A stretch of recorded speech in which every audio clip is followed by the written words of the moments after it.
მოგესალმებით, თქვენ უყურებთ გადაცემას ევროპის დაისი.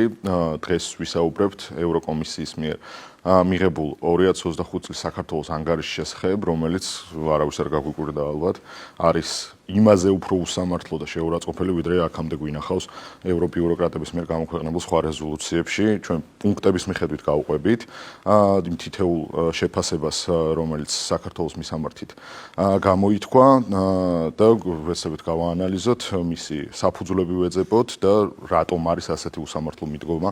ამაზე ვისაუბროთ. ალბათ პირველ რიგში უნდა დავიწყოთ პოლიტპატიმრების საკითხით, რას არქმევენ პოლიტპატიმრებს, იმიტომ რომ ეს იყო ყოველთვის ამ რეზოლუციების ერთ-ერთი მთავარი შეურაცხყოფელიც და უსამართლობის ხაზიც, იმიტომ რომ თავიდანვე სააკაშვილის დაკავებიდან ამბობდნენ, რომ სააკაშვილი პოლიტპატიმარი, რომ კეზერაშვილი არის პოლიტდევნილი და ყველა ის სისხლის სამართლის დამნაშავე. რეზოლუციაში წერია, რომ 6 პოლიტიკური ლიდერი არის დაკავებული, შესაბამისად ეს არის პოლიტიკური ნიშნით დაკავება და ასე შემდეგ.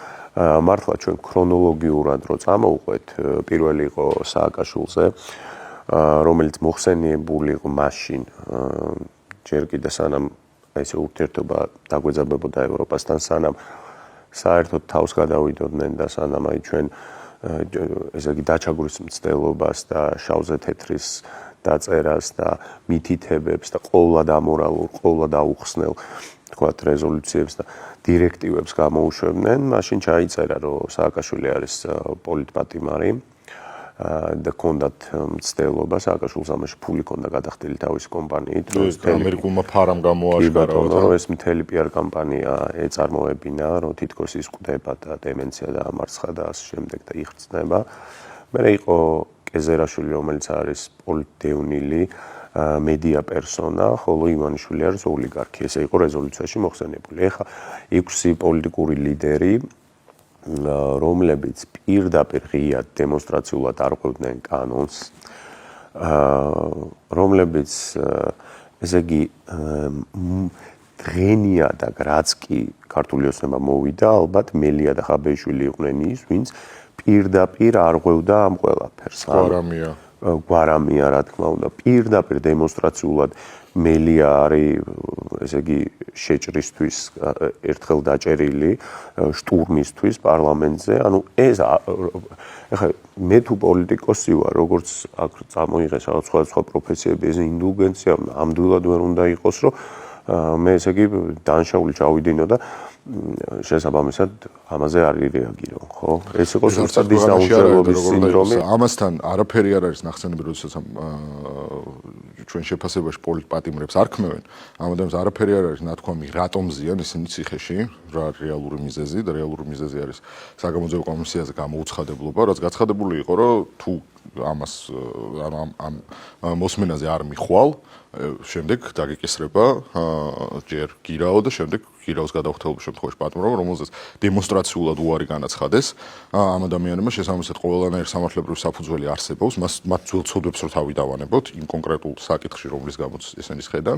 და ამასთან საგამოძიებო კომისია, როგორც არის ნახსენები ამ დასკვნაში, არის ის, რომ ეს იყო გამოყენებული როგორც პოლიტიკური ოპონენტებისადმი ახალი რეპრესიის განხორციელების შესაძლებლობა არა და ეს წარმოიდგინე იგივე ამბავი არის ჩვენ რო შევუთვალოთ ახლა მაგალითად გერმანიას, რომ ნიუნბერგის პროცესი იყო პოლიტიკურად მოტივირებული და იქ პოლიტპატიმრები გასამართდნენ, იმიტომ რომ ხა ბევრჯერ გვაქვს ნალაპარაკი, რომ ჩვენთან ზუსტად იგივე კალიბრი არის ნაციონალური მოძრაობის 9 წლიანი მმართველობა, რაც იყო ნაციზმი გერმანიაში.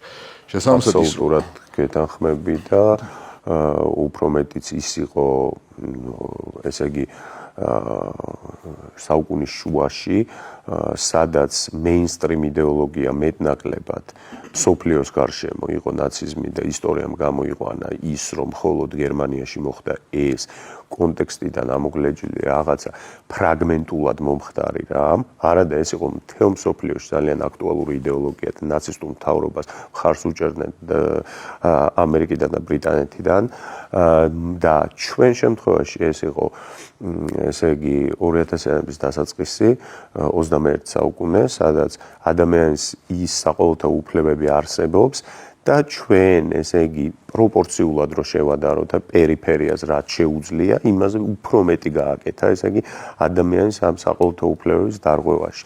ეს იქნება სისტემური წამება, გაუპატიურება, ციხე იყო საერთოდ უმნიშვნელოვანესი იდეოლოგიური აპარატი მათთვის და ასე შემდეგ. ანუ ეს იყო სისტემური, დაგეგმილი, ძალიან ისეთი მწამებლური რეპრესიული მანქანა. და ამაზე ვის აქვს უფლება, რომ ამაში ჩაერიოს და ხალხს, ვისაც ის ტკივილი აქვს, ის შიში აქვს გამოვლილი, ის წამება, ის რაღაც დამძიმებული ჰაერი, როგორც ეძახიან, ხო? ხომ საქართველოში რეალურად პოლიტპატიმარი არ არსებობს, იმიტომ რომ ყველას ვისაც დაარქვეს ასეთი სახელი, მათ გააჩნიათ სამართლებრივად დადასტურებული დანაშაული და იმ კონკრეტული დანაშაულის მიხედვით, იმ კონკრეტულ ვადებზე არიან ისინი სამართალ პასუხისგებაში მიცემულები. შესაბამისად, ეს იყო ალბათ ყველაზე ესეთი შეურაცხყოფელს და უსამართლოს ვახსენებთ ხშირად ამ სახელწოდებას თანხვედრაში ამურის, თუმცა ასეთი ბევრი არის, შემდეგზე რომ გადავიდეთ, ეს იყო მაგალითად მედიასთან დაკავშირებით, რომ თურმე არნახული ზეწოლის ქვეშ არის საქართველოში მედიის თავისუფლება და სიტყვის და გამოხატვის თავისუფლება და აქაც უნდა დავბრუნდეთ წარსულში და ისო კონტექსტი გავხსნათ სანამ დღევანდელობაზე ვისაუბრებთ. მსგავსი განცხადება ევროპული ბიუროკრატიის მხრიდან არ გაკეთებულა ნაციონალური მოძრაობის მმართველობის პერიოდში, როდესაც პირდაპირ ნიშნით სპეცრაზმით დაარბიეს და აიღეს კერძო საკუთრებაში ყოფი ტელევიზია, პირდაპირ ეთერში, ამაზე არ გაკეთებულა მსგავსი კომენტარი, მაესტროს შენობაში, როდესაც ხელყუმბარა შეაგდეს, ამაზე არ გაკეთებულა მსგავსი კომენტარი, როდესაც ბიძინა ივანიშვილს მეცხრე არხი, როდესაც გააკეთა, საზღვარზე რომ უყადაღებდნენ ყველა შემოტანილ ტექნიკას, კამერებს რომ უწვავდნენ, მაესტროში ეს კიდე ცალკე ფენომენი არის და აღნიშნვის ღირსია რომ ააფეთქეს ხელყუმბარა. სიტყვაზე ხო არის ხო გოლფის კლუბი არა ვინ არიან? აი ამ რა ნიშნის მიხედვით არის შერჩეული ადამიანი? რა მოხდა? აფეთქება მოხდა. ალბათ ყველაზე მთავარი ის არის რომ უბრალოდ მოკვდა ყველა განსხვავებული პოზიცია და განსხვავებული პლატფორმა. დარჩა მხოლოდ კავკასია ისიც თავიანთი ინტერესების გამო. კავკასია იყო გარკვეული ტიპის იდეოლოგიური მდგენელი, რომ შენ შეგეხედა, რომ თუ ოპოზიციონერი ხარ, მაშინ შენ აი კავკასია გამოგხატავს, ანუ ესეთი ბნელი და რეტროგრადი ხარ და მე კეთდებოდა პარალელურად სკეჩ-შოუები, სადაც პლიტა იდგა, კალბას ჭამდნენ, რაღაცები, ანუ ეს იყო ირიბი ემოციური манипуляციის მეთოდი, რომ თუ შენ ხარ ოპოზიციონერი, შესაბამისად ხარ აი ეს ძველი პიჯაკით და რაღაც ამ პიჯაკში რო კალბასი უნდა გეტყვი, აი ამ გაქანების და აქეთ შეხედეთ რა განვითარებაა, რა თანამედროვე გადაცემებია და ასე შემდეგ. ანუ მიხდი პრინციპი იყო ეგ რა. თან არ უნდა დაგვაუწყოს რომ მაშინ როდესაც იმედი მიისაკუთრეს ძალადობრივად, როდესაც მაშინდელი საზოგადოებრივ მაუწყებელი რომ გავიხსნათ, რომელსაც დღეს ხო ძალიან დიდი ისტერიკა არის ატეხილი, რომ საზოგადოებრივ მაუწყებელს დაკარგული აქვს რაღაც საზოგადოებრივი მდგენელი. ანუ ჩვენ იმ პერიოდში ჭანტურია იყო ხო მე მგონი ის რა ქვია დირექტორი. ნაცების უბერნაცი მეტი რო პარტიული ნაცი რო არ შეიძლება მის ქვეშ არსებული პირველი არხი აბსოლუტურად ყველა პოლიტიკურ პროცესს მალავდა, არ აშუქებდა. უშუალოდ ჩვენ რაშიც გქონია მონაწილეობა მიღებული 2012 წელს აქციის კადრებს არ უშვებდნენ, ციხის კადრებს არ უშვებდნენ. აქციაზე რომ მივედით, გახსოვს? თვითონ საზოგადოებრივ მაუწყებელთან 2012 წელს ეგეც კი არ გადასცეს პირდაპირ ეთერში, რომ ჩვენთან არის მოსული რაღაცა ადამიანთა დიდი ჯგუფი, რომელიც ითხოვს ეთერს და ითხოვს იმის გაშუქებას რა ხდება ქვეყანაში, რაც არის ყველაზე აქტუალური. მაშინ იყო ძალიან აქტუალური განსაკუთრებით 64-ის ვაშლები, ხო? რომელიც ნინო ზაუტაშვილს მიყავდა და როდესაც იყო დიდი პროტესტი და ფაქტობრივად კი არა რევოლუციისთვის ყველაფერი იყო მომზადებული, თუმცა ჩვენ დემოკრატიული მეთოდით მაინც მოვიგეთ და რა თქმა უნდა რომ ამ პროცესს ხელმძღვანელობდა ბიძინა ივანიშვილი, ერთი პატარა გადაცდომა არ ყოფილიყო, თორე ხალხი ისეთი მობილიზებული იყო და ამ დროს საზოგადოებრივ მაუწყებელზე გადიოდა 64-ის ვაშლები და რაღაც შოუები. და განიხილავდნენ რაღაცა ხილის ახალ ჯიშებს და ხორცის გადამუშავების მეთოდებს. აი ვახოსანაია და ისინი. ეხლა რო ძალიან აქტიური მოპროტესტეები არიან. ხო, ჩვენ მაგ პერიოდში გქონდა მარტო ერთგანზომილებიანი პარტიული ტელევიზიები ყველა მიმართულებით და არსებობდა მართლა კავკასი ახსენდა, მეორე იყო ასავალ-დასავალო. სხვა არაფერი ოპოზიციურ მედიაში არ ისმოდა. შეყვები ხოლმე ხშირად იმ ისტორიას, მარშრუტკებში და ავტობუსებში რო აკრძალული იყო, ისეთი რადიოს გაშვა, სადაც სიმღერის გარდა სხვა არავე პოლიტიკური კომენტარი კეთდებოდა და მაგას რო აპრავებდნენ მე მიშა მშულდაძე და ვიღაცები, რომ ეგრევე ბრიტანეთში სხვა უშვებენო ამ რადიოებს, ქართულ რადიოებზე, ეგრო იყო გაპრავდა. და რო გადმოვინახო დღევანდელობაში ესეთი წარსულის მქონე ნაცების პერიოდის მედია მისაკუთრების და მედიას ზეწოლის პირობებში რომ არაფერ მსგავსი კომენტარი ევრობიუროკრატიას არ გაუკეთებია. დღეს სადაც საქართველოს ყველაზე მარტივი არ გახსნა ტელევიზია და ამას რამდენი პოლიტიკური ფიგურა იყენებს როგორც ონლაინ პლატფორმა, სადაც არასოდეს არ ყოფილა რაიმე ტიპის ის კი არა სპეცრაზმით შევარდნა არც ერთი ტიპის ძალადობასთან მიახლოებული აქტიც კი ტელევიზიებზე არ განხორციელებულა არავის აუწყებლობა არ შეწყვეტია ლიცენზია არ ჩამორთმევია თუ რამე არხი დახურულა ანუ არაფერში იქ სახელმწიფოს წილი არ ყოფილა ამ პირობებში და მართლა ყოველად აღვირახსნილი თავისუფლება რო არის მედიის მიმართულებით არაფერი რო ამას არ არეგულირებს რაზეც არაერთხელ გულაპარაკია რომ პირიქით ესაა გამოსასწორებელი და ეს კანონმდებლობა არის შესაქმნელი ამ პირობებში გვეუბნებიან რომ საქართველოში ყოფილა მედიის ისეთი უკუსლა და მედიაში თავისუფალი სიტყვის გაჟღერების იმხელა პრობლემა რომ ეს არის ძალიან დიდი უკან დაგდადგმული ნაბიჯი ევროკავშირის გაწევრიანებისკენ მიმავალ გზაზე კიდე ერთი ძალიან დიდი აბსურდი და შეურაცხყოფელი კომენტარი საქართველოს მიმართებაში. კიდე ერთი უსაბართლობა, რაზეც 2025 წელს მაინც არ უნდა გაკეთდეს კომენტარი არის, რომ თურმე კორუფციასთან ბრძოლაში მოიკოჭლებს ძალიან ქვეყანა.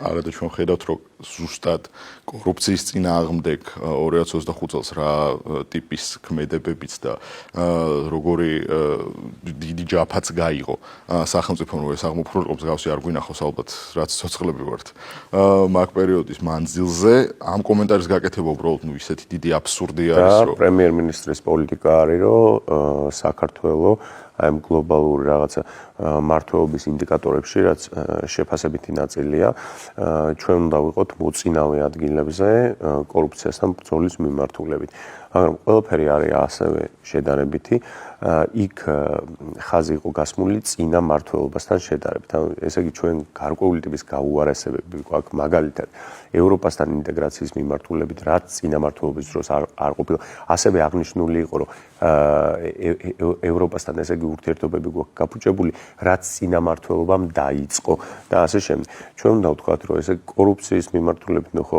ეს აბსურდია ასევე როდესაც სოფლიო მაგაზე ერთს დავამატებ რომ მარტო ის კი არა ნათქვამი მანდაც როგორ იმასკდეს რომ აი ჩვენ ნაცებს კი არ გულშემატკივრთ ამ შემთხვევაში და მოხსენებული კი არა რომ მარტო წინა ხელისუფლების ანუ ნაცების წინა ხელისუფლებების ანუ შევარდა ნაცის პერიოდიც და მიშას პერიოდიცო უფრო მეტად პროევროპული იყო ვიდრე ეხლა თუმცა რატომღაც ვიზა ლიბერალიზაცია და ასოცირების ხელშეკრულება და ყველაფერი ამ დროს მოხდა მაგრამ ნუ კაი ამ სიგიჟეს დავიტოვანებოთ მართლა იმიტომ რომ რეებით ბანამდე ჩვენ უკვე მივეჩვიეთ ევროპის რეზოლუციები რა 310 და 309 ევროპარლამენტარი რო დაწერდა ხელს მოაწერდა ამას ნუ ნახულობთ რომ აი შავზე თეთრი ხა კეზერა ვერ გასახდება რა მედია პერსონა თუ ერთ-ერთ შემთხვევაში კორუფციის მიმართულებით ანუ მიშა სააკაშვილის პერიოდში იყო რა მოხდა გაправებული გახდა ერთი მხრივ კანონიერად კორუფცია ხ მე რომ იმას ვქნა რომ შენ თუ გინდა რაღაცა აშკარე კონკრეტული ფული უნდა გაყო ინსტიტუციონალიზაცია მოხდა ერთი მხრივ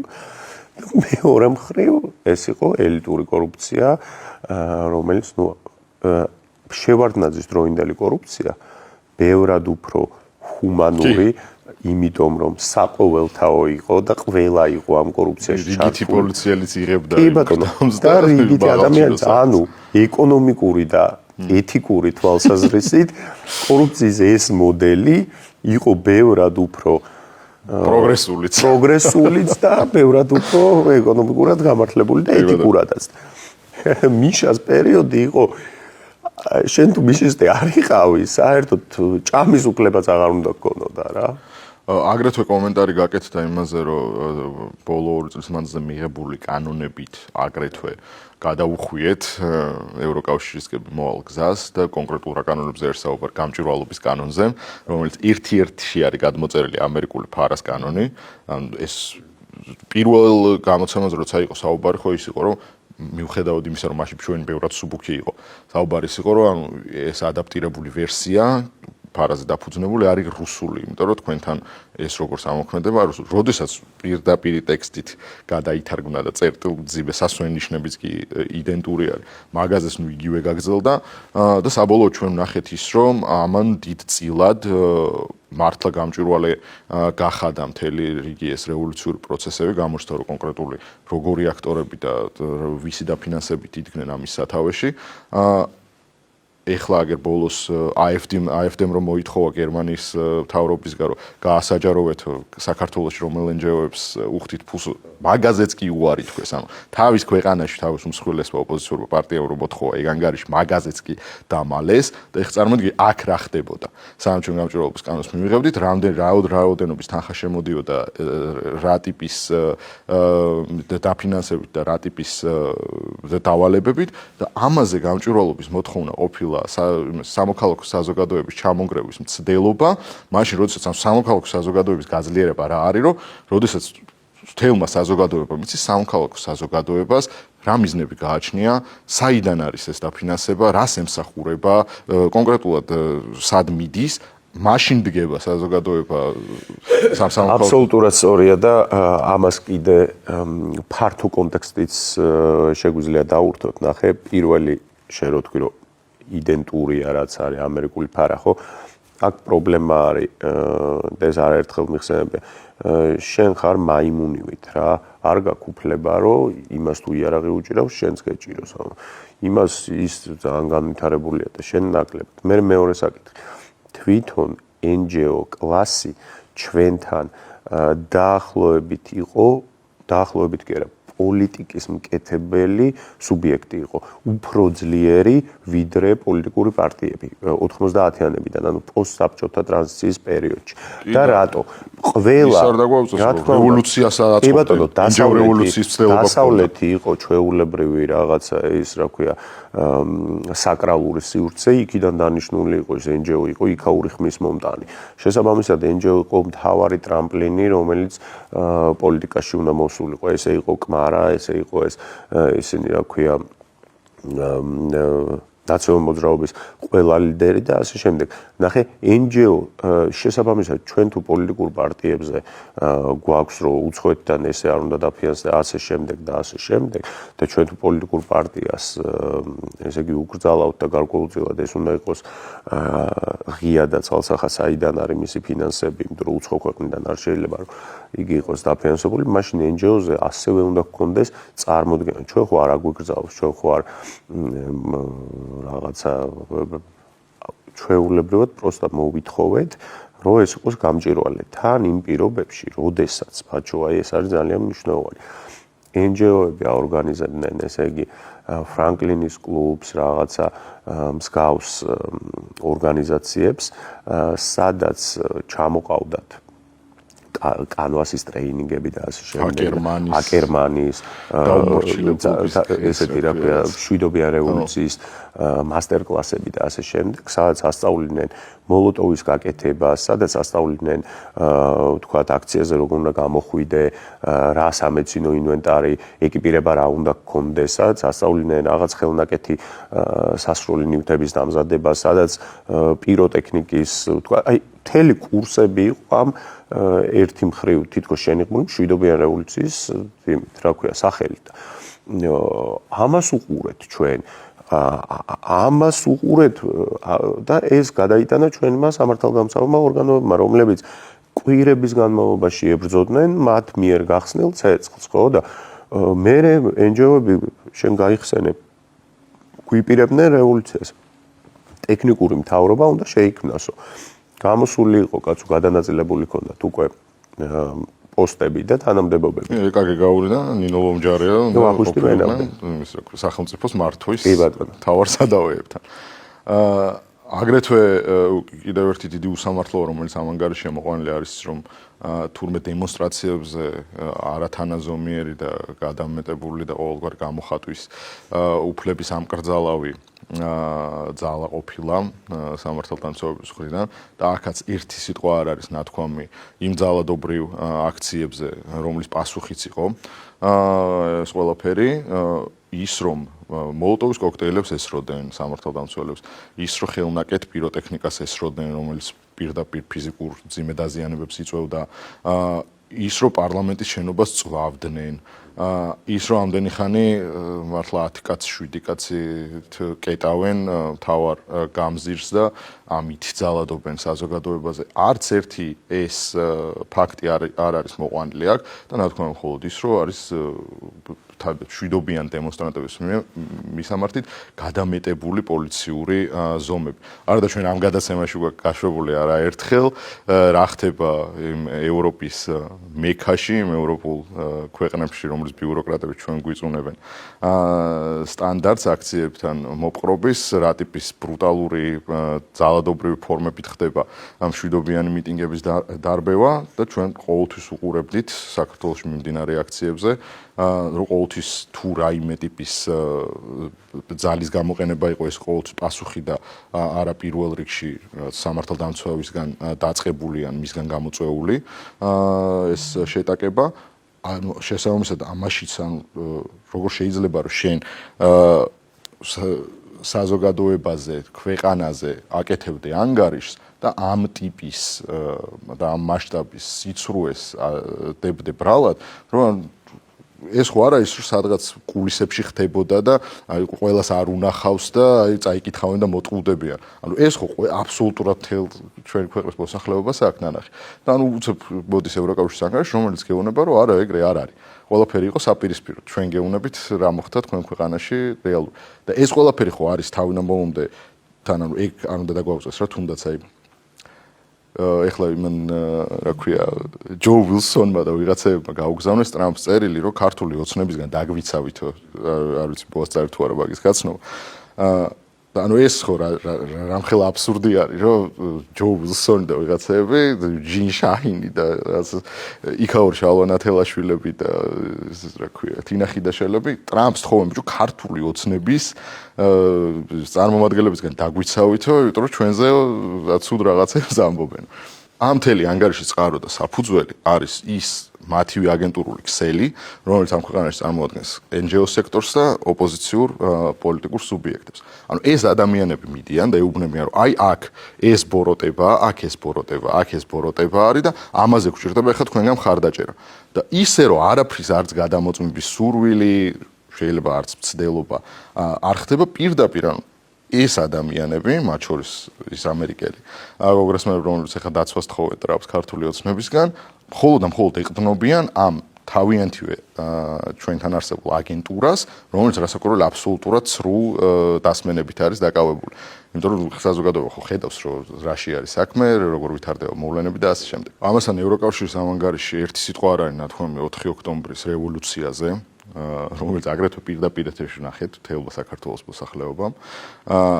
როგორ შეიძლება შენ 2025 წლის საქართველოს შესახებ ანგარიშს ამზადებდე, საუბრობდე იმაზე, რომ მუნიციპალური ადგილობრივი თვითმმართველობის არჩევნები თურმე არ მოგეწონა, იმიტომ რომ არაკონკურენტუნარიან გარემოში იყო, იმის გამო რომ ბოიკოტში იყვნენ პარტიების, ოპოზიციური პარტიების ნახევარი და არაფერს არ ამბობდე ამას მოყოლილ თვეების მანძილზე დაანონსებულ რევოლუციაზე და შემდეგ უკვე ახსრულებულ პრეზიდენტის სასახლეში შეჭრაზე. ეს იყო სრულად მიჩქმალული და საუბრობდნენ იმაზე, რომ თურმე ეუთო ოდირი არასაკმარის ვადებში მოიწვიეს და ეს იყო ერთ-ერთი წინაპირობა, რომ არჩევნები არ არის ლეგიტიმური. ამასთან ბოდიში ზუსტად ერთი თვის ჩარჩოში მოიწვია საქართველოს ხელისუფლებამ ეუთო ოდირი ზუსტად იგივე ვადაში, როგორც ჩეხეთმა და ჩეხეთში მიიღეს ეს მოწვევა, იქ ჩვეულებრივად ერთი თვე არ ყოფილა პრობლემური თარიღი, რომ ჩასულიყვნენ და დაკვირვებოდნენ და არაფერი დაგვიანებული, ჩვენ შემთხვევაში ეგეც დაგვიანებული არის. ნუ ისევ ეს უსამართლო მიდგომა, ისევ ეს მართლა რომ აი თქვენ არ ხართ ცივილიზებული საზოგადოება და თქვენ უფრო სხვანაირად გიდგებით და ყველა სხვა დანარჩენ ქვეყანას სადაც ჩვენ გვაწყობს, მაშინ სხვანაირად ვიდგებით. ანუ ის რომ ანგარიში მზადდება 2025 წლის პოლიტიკურ მდგომარეობას საქართველოში და არაფერი არ არის ნახსენები რევოლუციაზე, რომელიც თვეები ანოცდებოდა და რომელიც ახსრულების მცდელობასაც ვუყურეთ, ნუ აი მეტი სიგიჟე, ანუ სერიოზულად საერთოდ როგორ უნდა მიუდგე ამ დოკუმენტს. რა თქმა უნდა პირდაპირ შედარებას არ ვაკეთებ, მაგრამ ქვეყანაზე რომ ამზადებდე, ესე იგი გარკვეულ ანალიზს და იქ სამოქალაქო მიმდინარეობდეს და ეს არ დაკომენტარო და არ შეიმჩნევა. მე იმას ვქერო, ჩვენთან რამე მაგ მხრივ პოლარიზაცია იყო, უბრალოდ მოვლენას აღწევ, რომ აი ამ ხელა 4 ოქტომბრის მოვლენები და პროცესები იყო გამოწვეული პირდაპირ ანონსებდნენ რევოლუციას, ძალადობრივ რევოლუციას.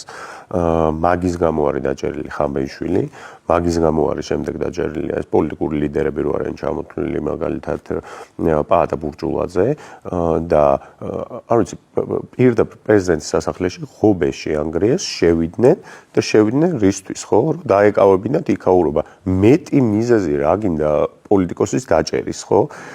როგორ შეიძლება პოლიტიკური ლიდერი იყოს დაჭერილი უსამართლოდ ამის გამო, ამ პოლიტიკური ნიშნით.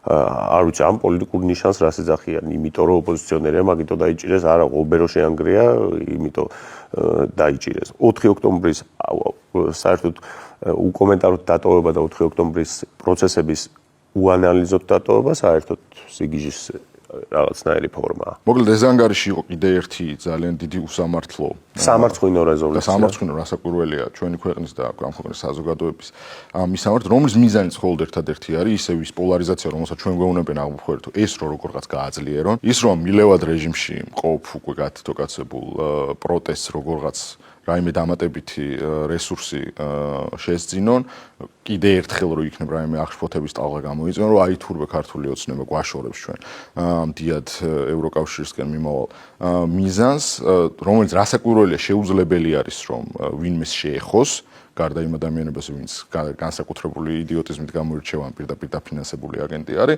იმიტომ რომ ჩვენ აგერ ჩამოვთვალეთ ის მიზეზები, რომელიც არ არის ჩვენი დაკვირვება ან ჩვენი ინტერპრეტაცია, რომელიც არის ფაქტოლოგია, რომელსაც ვერსად ვერ გაექცევი.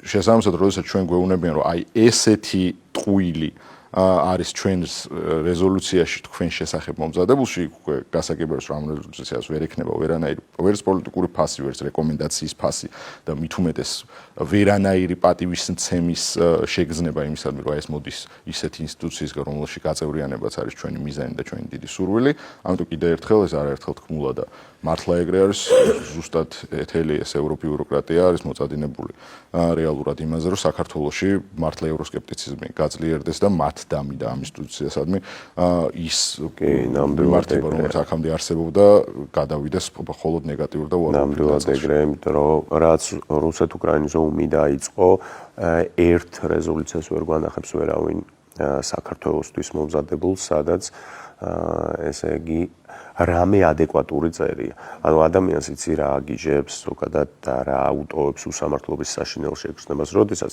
რაღაცას თემა არის საკამათო და იქ შენ თქვა კრიტიკულ და განსხვავებულ პოზიციას ისმენ, ის შენ არ გაგაგიჟებს, მაგრამ როცა გეუბნებიან, რომ ეხა თეთრზე არის შავიო, ხო? ამას უკვე იქ რაც არ უნდა ჩაგიწერონ სხვა პუნქტები ვეღარ მიიღებ, იმიტომ რომ ესე არ არის. აი თეთრზე რო შავს გელაპარაკები, უბრალოდ ვერ მიიღებ რა. ეს არის უკვე სიგიჟის ფორმა. როდესაც და ჩვენ გვახსოვს ხო როგორ გვიბიძგებდნენ და საერთოდ რის გამო დაიწყო ეს ყველაფერი, ჩვენ უნდათ რომ ჩავრთულიყავით ომში. დაგვეწესებინა პირდაპირ მითითება რაც იყო და შემდეგ ჩვენი ლიდერშიპი ამბობდა რომ დანარჩენი კულისებს მიღმა იყო საუბარი იყო კულისებთან რომ ესე იგი ჩაერთეთ ომში და ამის გარკვეული დოკუმენტური მასალაც არსებობდა, მაგრამ თავარი ის იყო ღიად რას ამბობდნენ კაცო უკრაინის ლიდერშიპი გვეუბნებოდა რომ გაისერნეთ აფხაზეთში და შეგვეხიდეთ გარდაცვლილებში ეს ჩვენ ძალიან დაგვეხმარება თუ რუსეთს რაღაცა გარკვეულ არმიას საქართველოს კედაც გადმოვა მისამართებთ, ანუ ჩვენ უნდა ყოფილიყავით უბრალო ინსტრუმენტს აზარბაიჯანის ხორცი რა. მეორე მხრივ გვეუბნებოდნენ სანქციები დაუწესეთ რუსეთს. ამას დამატებული ამ ანგარიშიც გვისაყვებია. მაგას ვამბობ რა, ეგ არის პრინციპი, რომ ესე იგი ჩვენ საკმარისად არ დავეხმარეთ უკრაინას, ანუ არ გავანადგურეთ საქართველოს და მეორე მხრივ თითქოს ხეირობდით რუსეთისგან რაღაც სანქცირებულ ტვირთს ვატარებდით და ასე შემდეგ. ერთი ფაქტი არ ყოფილა ესეთი და საერთოდ უბრალოდ მივხვდი მათ უნდათ სიმბოლურად მაინც გაგვეგზავნა ერთი ჩაფხუტი, რომ ეს დაფიქსირებული იყო, რომ ჩვენ საომარ მასალას უგზავნით და რუსეთს შემდეგ დაერტყა რა ჩვენთვის. აი ეს უნდათ.